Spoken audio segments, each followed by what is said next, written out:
আন্তর্জাতিক নারী দিবস উত্তর আপনার সবার মাননীয় প্রতিমন্ত্রী ডক্টর শিরিন শারমিন,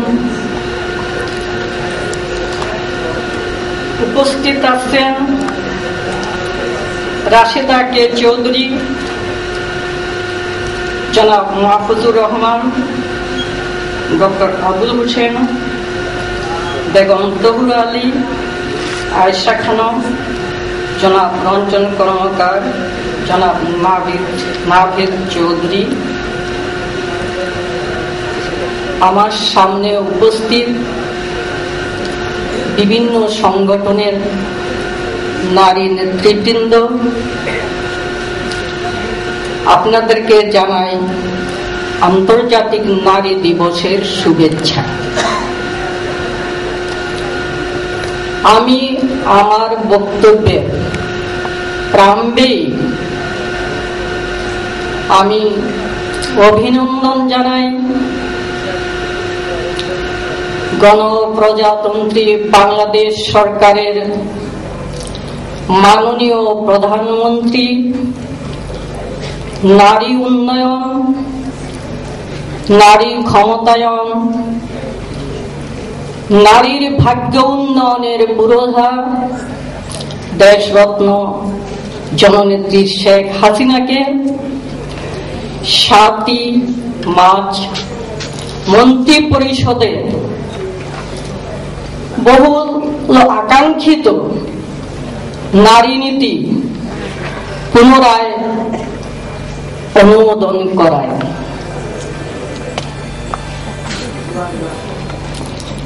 দেশের জনসংখ্যার অর্ধেক নারী, তো এই নারীদেরকে বাদ দিয়ে অবজ্ঞা করে দেশের উন্নয়ন সম্ভব না এবং নারীর ক্ষমতায়নও সম্ভব না।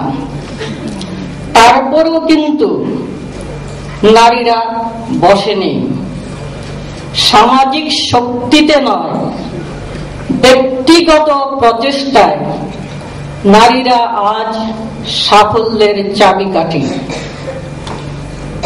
নারীরা নিজেদেরকে অর্থ, শিল্প এবং রপ্তানি খাতে নিজেদেরকে সম্ভাবনাময় শক্তি হিসাবে পরিচিত করেছে।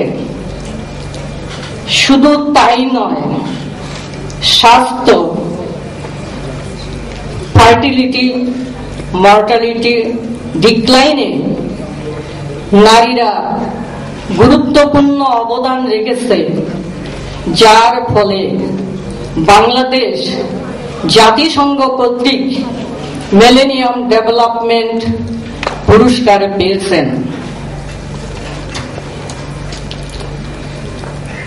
বর্তমান বিজ্ঞান প্রযুক্তির যুগ, তারপরও গতানুগতিক চিন্তাধারার কোনো পরিবর্তন হয়নি।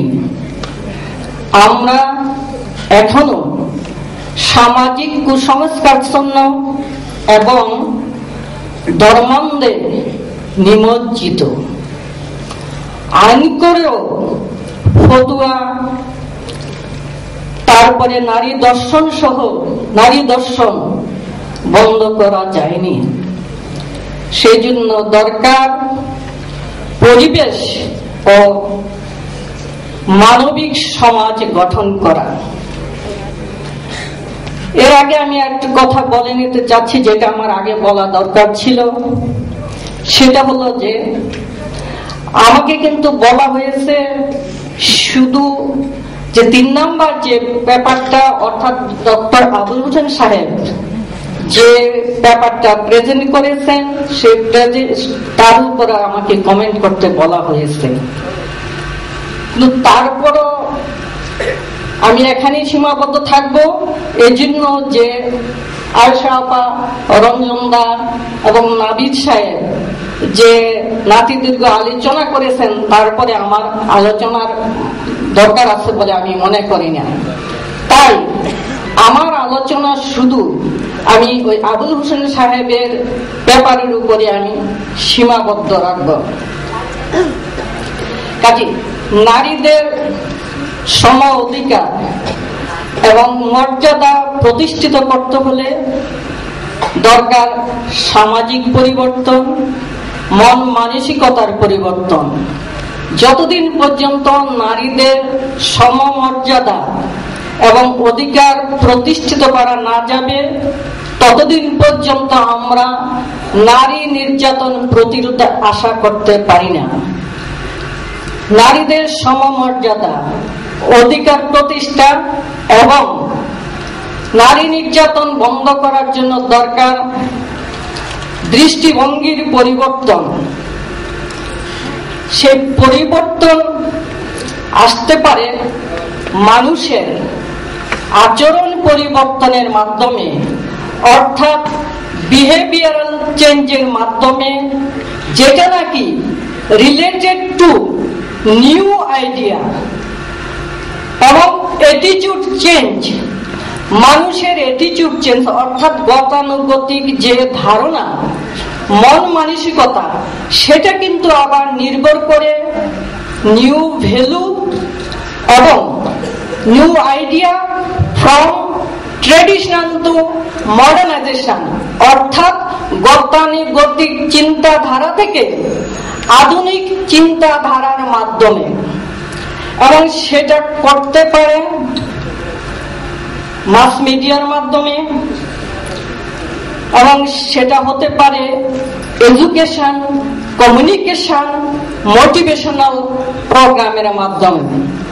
এখানে কমিউনিটি ইনভলভমেন্ট গুরুত্বপূর্ণ ভূমিকা পালন করতে পারে এবং সেখানে সচেতনার মাধ্যমে এই প্রোগ্রামগুলি করতে হবে সচেতনতা সৃষ্টি করার জন্য।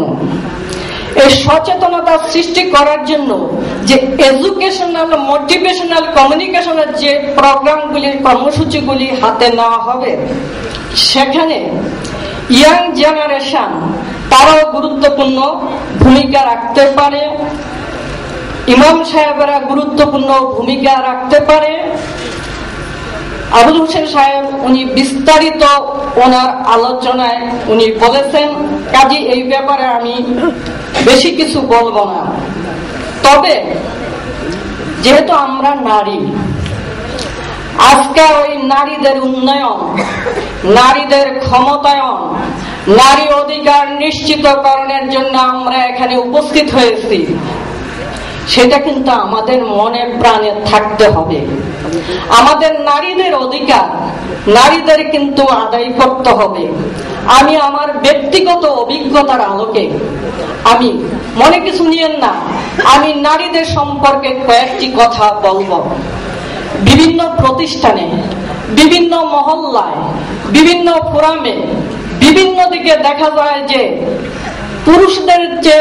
পুরুষদের তো নির্যাতন করে, সেখানে নারীরাও কিন্তু নারীদেরকে অনেক নির্যাতন করে।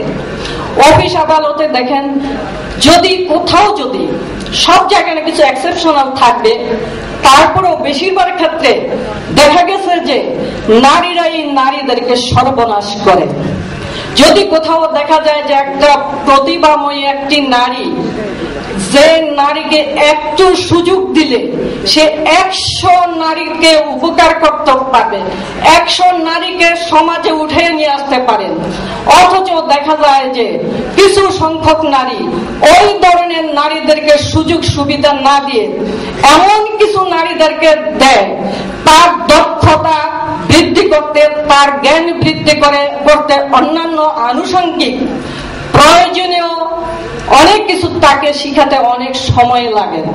সেই জন্য আমি বলেছি যে আমরা নারী, আমরা কিন্তু এমনি কিন্তু আমরা আমাদের ক্ষমতা চাই না, অধিকার চাই না, মর্যাদা চাই না।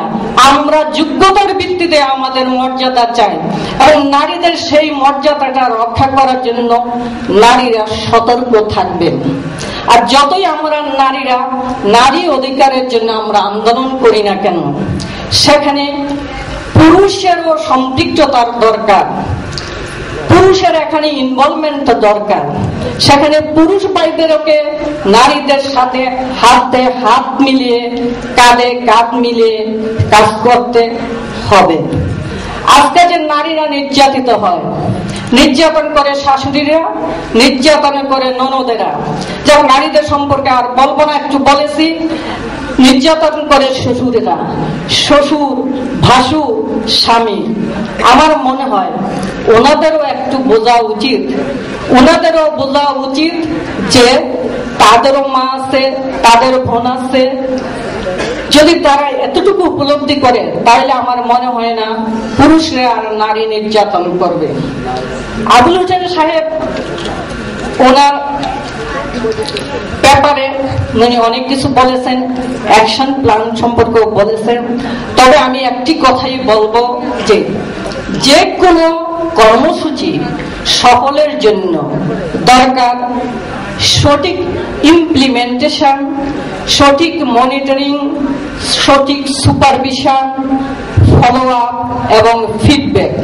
আমি আশা করি যে যখন কর্মসূচি যখন শুরু হবে তখন এইসব ফ্যাক্টরগুলির প্রতি নজর দেওয়া হবে। আমি আমার বক্তব্য দীর্ঘায়িত না করে আপনাদেরকে সবাইকে ধন্যবাদ জানিয়ে এখানে শেষ করছি। জয় বাংলা, জয় বঙ্গবন্ধু, জয় হোক নারী সমাজে।